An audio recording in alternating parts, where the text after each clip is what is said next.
Today I'm super excited to showcase the MCP server for PDMShell that you can start using with Claude. I have PDMShell installed on this computer and automatically adds the MCP server as an extension to your Claude desktop client.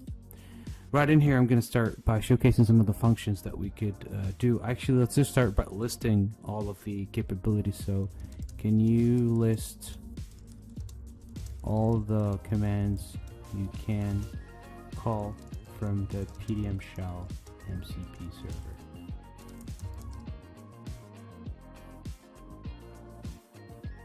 So these are all the commands that you would normally get if you were to run PDMShell, the standalone.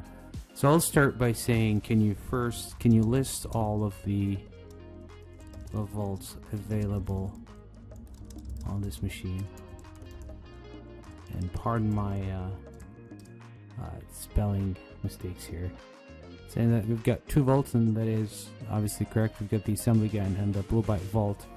Now let's just ask it, can you tell me how many files are there in the unreleased PDF folder under the assembly gun vault?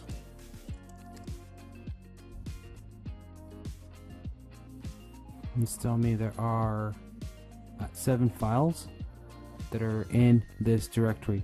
Now let's go a step further and say that can you undo the checkout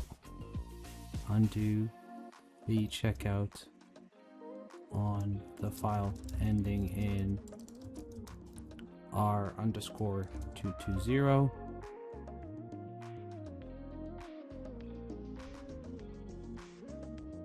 Alright, all I need to do is to go do here a little refresh, and we can see that the file ending in R_002 has been checked back into the vault, or the checkout has been undone.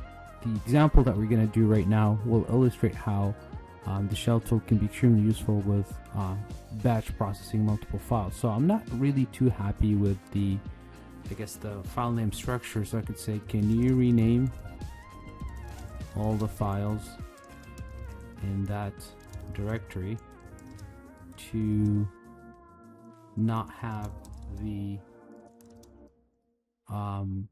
underscore in the name.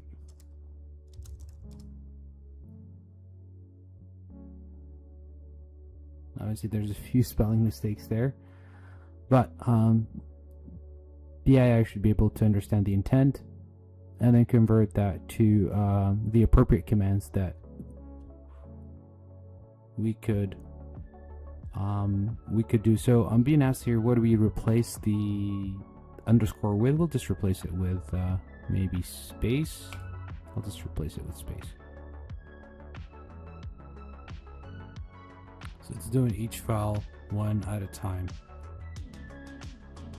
Let's do a quick refresh and see what we have. And it has completed those files and renamed them appropriately, which is awesome. Now let's make things even more interesting by saying that can you also set the revision of the file to be equal to r.xx, where xx is 2 digits in the file name. Let's do that. So now this will go in here and set the revision on the version tab. It should show up here as well for every file in this list, and it will use the last 2 digits in the file name. Let's do a quick refresh since I think it's run on a few files already. You can see that the R2 here has been specified.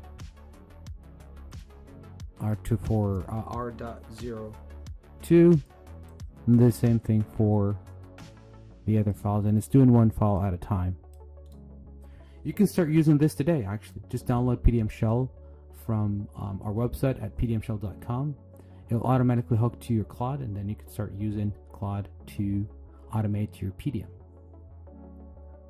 And if you do one single refresh here at the end, you can see that all of our revisions have been set. Awesome. Thank you for watching, and I'll see you in the next one.